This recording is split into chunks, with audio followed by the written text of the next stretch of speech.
Garlic spinach rice.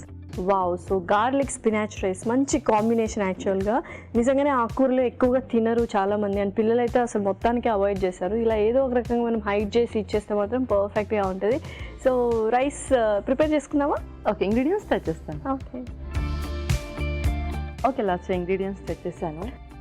Okay, so మన main ingredients పాలకూర. Okay, అదైతే 1 కప్ కంపల్సరీ ఉండాల్సింది. గార్లిక్ మనం ఎప్పుడు అంత క్వాంటిటీ చూసుండము. పర్ఫెక్ట్, అసలు ఆ ఫ్లేవర్ కూడా నచ్చుతుంది. ఇంకోటి ఏదో పేస్ట్ తీసుకోవచ్చు, అది chilli garlic paste. Wow, so అదే మెయిన్ టేస్ట్ని ఎన్హాన్స్ చేస్తుంది అనమాట. ఓకే, మరి స్టార్ట్ చేసేద్దాం ప్రాసెస్. ఓకే, స్టార్ట్ చేసేద్దాం. ఓకే, ముందుగా కొంచెం ఆయిల్,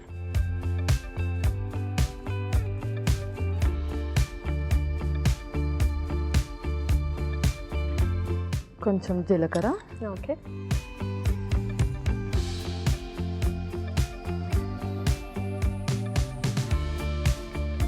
వెల్లుల్లి,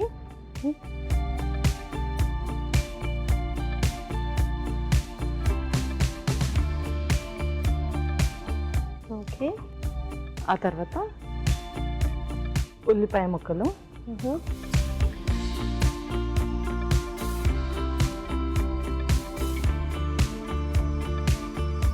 సో ఎన్నున్న గార్లిక్ ఫ్లేవర్ అనేది బాగా డామినేట్ చేస్తుంది కదా. ఓకే, నెక్స్ట్ ఆ తర్వాత పచ్చిమిర్చి,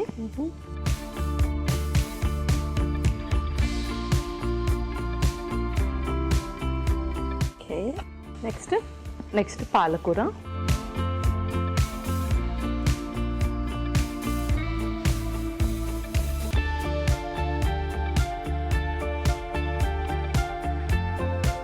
సో మనము ఆకుకూరలో ఎంత వేసినా ఆ క్వాంటిటీ మళ్ళీ ఎట్లాగో రెడ్యూస్ అయిపోతుంది.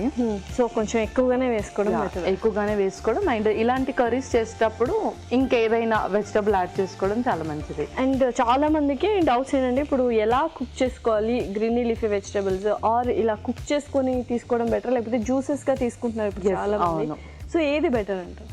సో గ్రీన్ లీఫీస్ ఏంటి అంటే కొంచెం హెల్త్ కండిషన్స్ ఉన్న వాళ్ళకి కొన్ని కాంట్రా ఇండికేషన్స్ ఉంటాయి.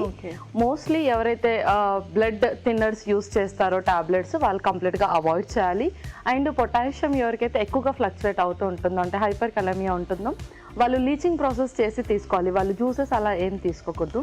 నార్మల్ పీపుల్ సో ముందుగానే దాన్ని కొంచెం లైట్గా వాష్ చేసి కుక్ చేయడం అండ్ జ్యూసెస్ కూడా ప్రిఫర్ చేయొచ్చు. పర్ఫెక్ట్, సో చక్కగా వేగిపోయింది. నెక్స్ట్ ఏంటి? Chilli garlic sauce. Okay,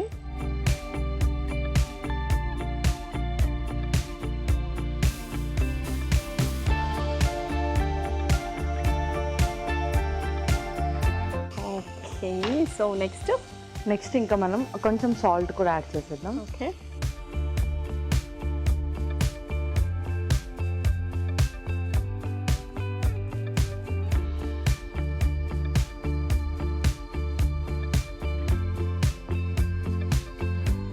okay, brown rice కూడా.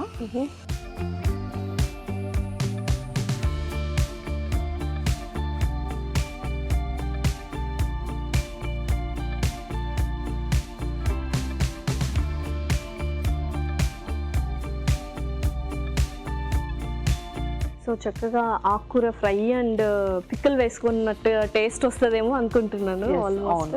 ఓకే, కాస్త వేగనిద్దాం. ఓకే పల్లవి, సో ఇంకా మనం సర్వ్ చేసేసుకుందామా? ఇంకా మనం సర్వ్ చేస్తాం.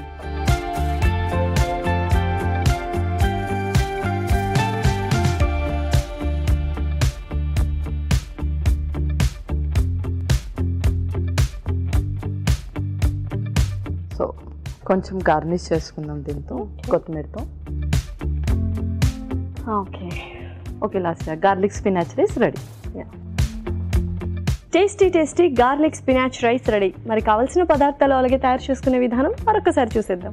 గార్లిక్ స్పినాచ్ రైస్ కి కావాల్సిన పదార్థాలు: పాలకూర 1 కప్పు, తరిగిన వెల్లుల్లి 2 టేబుల్ స్పూన్లు, జీలకర్ర 1 టేబుల్ స్పూన్, ఉల్లిపాయ 1, పచ్చిమిరపకాయలు 2, ఉప్పు తగినంత, బ్రౌన్ రైస్ 1 కప్పు, నూనె 2 tablespoon, chilli garlic paste 1 tablespoon, కొత్తిమీర కొద్దిగా. గార్లిక్ స్పినాచ్ రైస్ తయారు చేసుకునే విధానం: ఒక పాన్ లో నూనె వేసి జీలకర్ర, తరిగిన వెల్లుల్లి, ఉల్లిపాయ ముక్కలు, పచ్చిమిరపకాయలు వేసి వేయించాలి. దీనిలో పాలకూర వేసి వేగనివ్వాలి. తర్వాత చిల్లీ గార్లిక్ పేస్ట్, ఉప్పు, ఉడికించిన బ్రౌన్ రైస్ వేసి మరి కాస్త వేగనివ్వాలి.